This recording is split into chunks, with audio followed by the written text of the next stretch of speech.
Predator's Errand. Preface. A tribe of skinwalkers known as the Hanwe have lived in the northern Rockies for thousands of years. They can trace their heritage all the way back to the first medicine men to forge an alliance with the plant spirits and animal totems of the Greenwood and the horn goddess Shia's shadow in greenwooded places.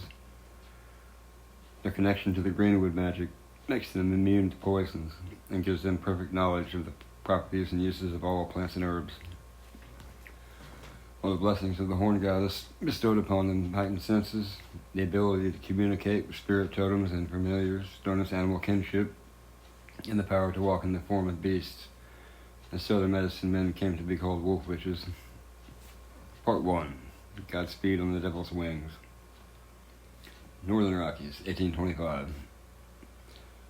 There is a stark elemental beauty in a mountain sunrise that is beyond the power of language to encompass or articulate. It resonates within the feral hearts of the savage and the wise, calming and centering the primal mind, condensing and distilling lust and fury into a reality-dissolving state of ecstasy that opens them up to visions and insights they never would have had on their own. I ride the trance for a long moment. The scent of pine and lavender on the breeze brings me back down nice and slow and fills my head with a mandala of images and emotional memories from my childhood.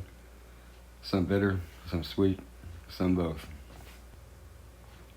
When Eli and Betty Hollis found me abandoned in the woods in the winter of 1807, they named me Isaiah and raised me as their own. I got no clue who my real parents were. The truth is, I don't much care. Eli and Betty are my parents, these mountains are my home, and that's an end to it. I'm a hunter by trade. Name the critter and I can trap it or harvest it, including humans. Work takes me all over hell and gone. But every year I end up back here to visit the folks, call on a couple old friends, and drink my fill of last year's blackberry wine.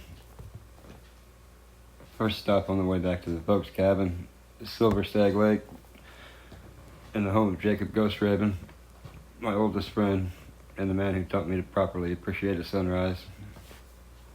Jake lives up here with a big silver timber wolf named Smedley.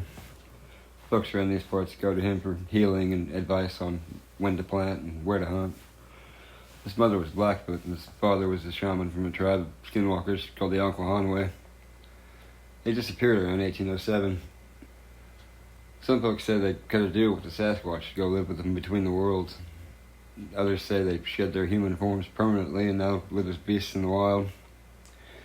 Either way, they just up and vanished without so much as a fuck you, let alone any word about why they were leaving or where they were leaving to. The sight of Jake's place chills me right down to the bone.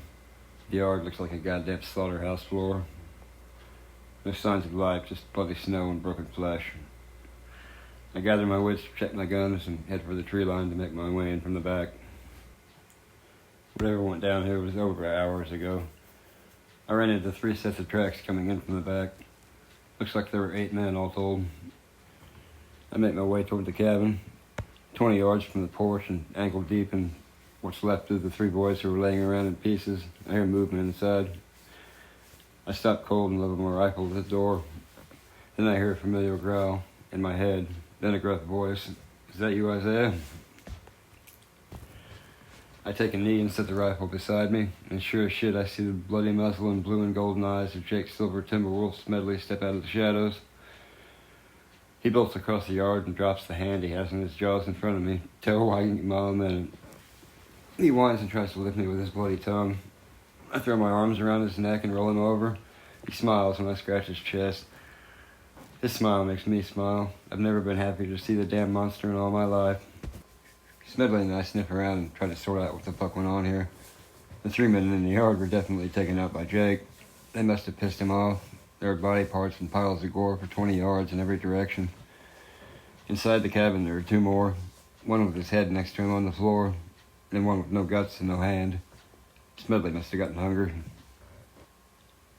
I find a gun loaded with tranquilizer darts and one of the dismembered hands in the yard. The other 3 men must have got the drop on Jake while he was dealing with these clowns, and Smedley was occupied with the 2 cock knockers in the cabin. Aside from the tracks that go off to the east where they drug Jacob away, the only lead I got is a custom Colt revolver with a medallion set in the grip that has a symbol on it that I saw a fortnight ago in a mushroom vision. The evil memory makes my skin crawl and my heart race. The vision was infested with beasts and freaks. It was about danger and deception, about lust and power, loss and desperation, domination and submission, bondage and control, about hunting the corners and edges of what is possible for the means to achieve what is unnatural and forbidden. I shake off the anxiety and get back to business. I build a pyre. After I help myself to the money, weapons, and ammo, I burn the bodies. Then I grab Jake's special occasion bag and Smedley's harness and head east. The tracks are less than a day old, and the snow is my friend for once in my life. Jacob has pulled my fat out of the fire more times than I can count. Now it's my turn to go save his ass. 5 miles northeast of Jake's place, the trail goes cold, not far from Lazy Beast Creek. The creek runs crystal clear and ice cold, about a quarter mile from a network of caves where the local bears hibernate. I head for an old friend's place nearby. He may or may not have a horse, but he definitely has whiskey. I've known Cletus McCree since I was a kid. He came up here around 20 years ago hunting for gold. He found it in spades, and that could live like a king anywhere in the world. But he lives up here with a bloodhound named Linda and a still named Connie. He says he likes it up here because it's quiet. His place is sitting on a spring of sweet water, which he uses to make the best fucking whiskey in the Rockies, and water his gardens. He has one garden for his belly and one for his head. Isaiah says, "How the fuck are you grumpy old bastard?" Cletus says, "I reckon I can't complain. Get your ass in here and pull a cork and have a smoke with me, you mangy vagabond." Cletus reaches down and pets Medley and says, "Where's Ghost Raven?" Isaiah says, "I'll tell you when I find him. Let's get that drink." Alright, Cletus and Isaiah are in rocking chairs, having a drink. Medley and Linda are on the floor with their feet. Cletus says, "So someone just drug him off, huh?" Isaiah says, "Well, not exactly. You know how Jake feels about bloodless victories." Smedley growls and smiles at Cletus from a spot on the floor at Isaiah's feet. But at the end of the day, yeah, there were 8 of them. I guess the 3 survivors managed to get the drop on him and hit him with trank darts. Cletus says, "I didn't think shit like that worked on him with all his greenwood plant spirit nonsense." Isaiah says, "It doesn't, or it never has before anyway. These motherfuckers were professional. They had top-of-the-line hardware and custom ammo." Isaiah pulls out the Colt and hands it to Cletus. "You see the grip? You see that symbol? Ever seen it before?" Cletus says, "Well, fuck me running." "Actually, I have. Linda and I found something scary walking the creek the other day." Cletus and Linda take me and Smedley to a spot just downstream from the caves. I thought Jack's yard was a fucking mess, but this is just insane. A pile of half-eaten bears and wolves next to the creek, making the water run red. Next to them, propped up against the boulder, one of the demons from my vision. The body looks like parts from 2 or 3 bears sewn together with wire stitches and iron staples. Sewn to that, 2 big wolf heads with that damn symbol branded into their foreskulls. Isaiah sees his 12-gauge size hole in the chest and smiles and looks over at Cletus. He says, "Alive when you found it, huh?" Cletus says, "Eating one of them wolves. I reckon I got lucky and caught it off guard." Isaiah says, "Any idea where it came from?" Cletus says, "Well, you can't miss the tracks. Its goddamn left foot is a fucking elk hoof. They go off to the northeast, but I don't get paid to hunt monsters." Isaiah says, "Can I borrow one of them mules that's a harness to your grinding mill?" Okay, and they go back at Cletus's place. After Cletus hands me a pouch of buds from his garden and a gallon of whiskey, Smedley and I load up the mule with food, weapons, and ammo and head upstream. Okay, Changing Germany, 1810. Coming from a wealthy German family allowed Algernon Crownthorne to attend the finest medical schools and become a surgeon. Immediately after finishing school in 1810, he traveled the world with a group of missionaries where he learned several different forms of primitive magic and shamanic alchemy. The rare plants and herbs that created the psychedelic ritual potions of the savages fascinated him and set him on a path to create the elixir vitae, or potion of immortality. In 1814, he returns to Europe, heavily tattooed, and his eyes have gone completely black. Upon arriving at his family estate in Germany, he finds it's been burned to the ground and learns that his family has been executed for heresy. He goes to the local church and goes into the confessional. The priest says, "Tell me your sins, my son." Crown Thorne says, "I'm filled with rage and lust for revenge." The priest says, "Revenge against who?" Crown Thorne says, "Anyone who hunts witches." The priest chuckles and says, "So you came back. How does it feel to be the last Crown Thorne?" Crown Thorne, "I feel like a feral god. My time in the jungle shadows transformed me." He punches through the confessional screen and pulls the priest through by his throat and holds his open right hand in front of the priest's face. There's an eye tattooed on the palm. He says, "Your family and your congregation are all witches. Burn them." The following Sunday, the priest locks his entire congregation, his family, in the church and burns it down with everybody in it. So that's part one, Godspeed on the Devil's Wings. Next is part two, Broken Medicine. So, sweet water and good hunting to you until our paths cross again. Predator's Errand, part two, Broken Medicine. Germany, 1815. Morgana Crosswood, the daughter of Rebecca and Magnus, inherited her grandfather's shamanic power to control animals. When her powers manifested at age 13, every fox, wolf, coyote, and bird of prey came out of the woods and surrounded the small town they were in. Many people were killed when the men came out with their shotguns and torches to run the beasts off. The family manages to escape in the confusion, but the witch hunters catch up to them in short order. When Rebecca and Magnus are being bound to the burning post, Morgana picks up a branch and attacks the hunters. One of them hits her in the face with a burning torch, horribly burning the right side of her face. They burn her parents and leave Morgana for dead. Algernon Crownthorne, who had been tracking the witch hunters, arrives as they are leaving. One dies with a dagger in his skull. The one who burned the girl isn't that lucky. Algernon extends his right hand. Upon seeing the eye tattooed on the palm, the man stops. Crownthorne says, "There are insects crawling all over your face. Kill them." The man repeatedly smashes himself in the face with his burning torch. Algernon saves Morgana and teaches her to control her powers. For the next couple of years, they travel all over Europe, killing witch hunters where they find them. The ones not devoured by Morgana's wolves or killed by Algernon's daggers are made to kill themselves and or their allies by Crownthorne's evil eye tattoo. In 1818, they traveled to Louisiana to continue experimenting, where the climate was perfect for growing the rare plants and herbs that Algernon brought back from the jungle. They opened an apothecary called the Elixir Iniquitatis.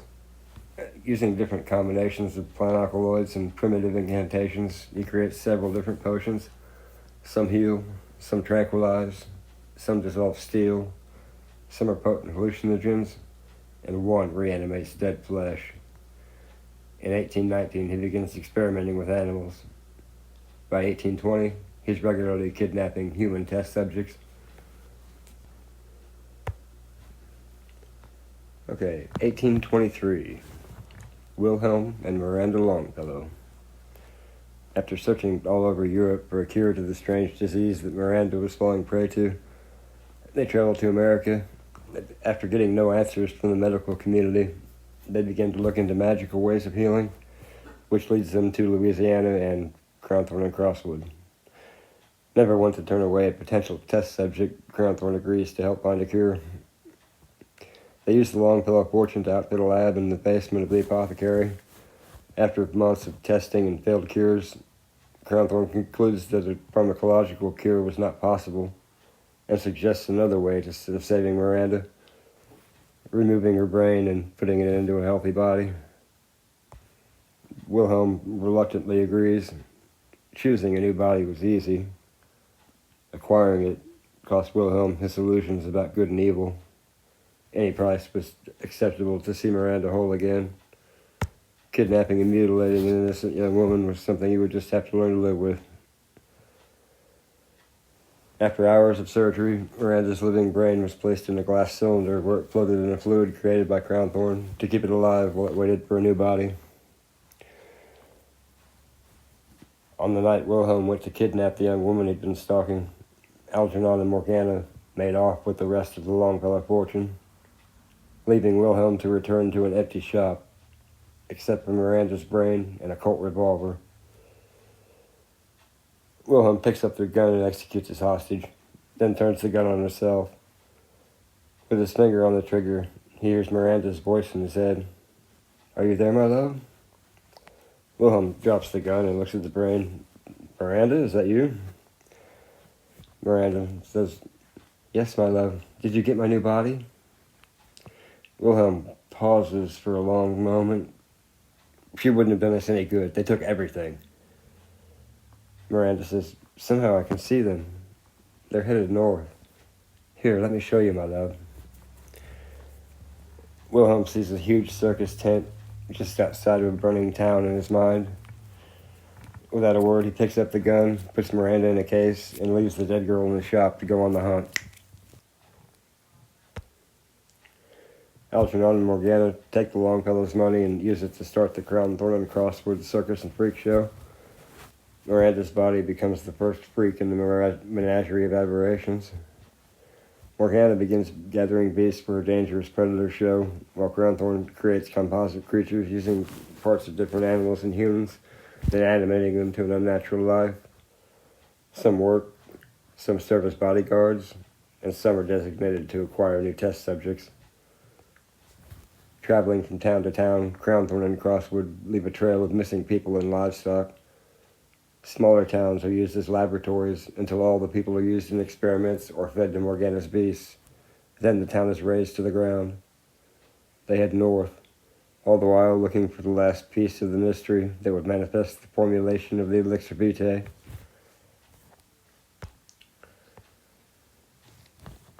Back to Isaiah and his medley. I wake up to a fucking pillar of smoke on the horizon, and Smedley dropping a rabbit at my feet. Smedley says, "Better eat something, that smoke is 10 miles away." I say, "We should be there by sunset. Thanks for the rabbit." Smedley says, "What do you think it is?" Isaiah says, "No telling, but it's sure as fuck bigger than a campfire." We make it to a rise about half a mile from what used to be a mining town. All that's left are some charred timbers sticking up out of the ashes. We go down for a closer look. The only sign of life is some wagon tracks heading north. As we stomp through the ashes, parts of my vision play back in my mind, making me feel like I've been here before. We make camp about a mile away. Neither one of us says much. Okay, back to Wilhelm and Miranda, sitting in the barn. Miranda says, "I want to touch you again, my love. It's so strange. I have no eyes, yet I see. I have no body, yet I am incarnate. I am nowhere and everywhere. I see worlds within worlds. I feel the shadow and the stardust blowing through them. I see the world through the eyes of a ghost, or a god." Wilhelm says, "We're close. The last couple towns were reduced to blood and ashes. You'll be whole again to be avenged." At this point, Wilhelm is looking sick and strung out because she's keeping him up all the time in a dream state. Okay, Miranda says, "No matter what happens to me, he has to be stopped. The reckless fury of his gambit to seize the Godhead is creating a river of blood and pain that could flood the world. Rest now, my love. Come dream with me." Okay, back to Algernon, Morgana, and Jacob. A large tent on a mountain plateau, halfway between the sea and the sky. Inside the tent's a large cage that holds Jacob in his human form. Crownthorn stands outside the cage, and next to him is his personal bodyguard. The body is a large stag. The horns have been fitted with blades. Stitched to the back of the stag is a human torso with the head of an alligator. The right hand is a long blade, and the left hand is a mace. Algernon removes his coat and hangs it on off one of the antlers. He goes to the cage and walks in. He pulls off his shirt. His entire body is covered in tattoos of sigils, seals, runes, and representations of jungle gods and animal totems. He cracks his knuckles and says, "On your feet, boy. Let's see what an Aquahani wolf witch is made of." Jacob pulls himself up, stands. Crownthorn holds out his right hand, says, "Show me your spirit, boy." Jacob transforms to his lupine form and tries to attack Crownthorn. He hears Morgana's voice command him to stop. He takes a knee, unable to move, and he hears Morgana whispering in his mind, "You're mine now, Ghost Raven. We're going to have all kinds of fun together, sweetheart."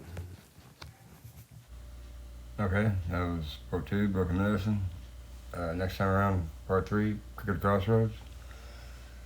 So, Sweetwater and good hunting to you, and until our paths cross again.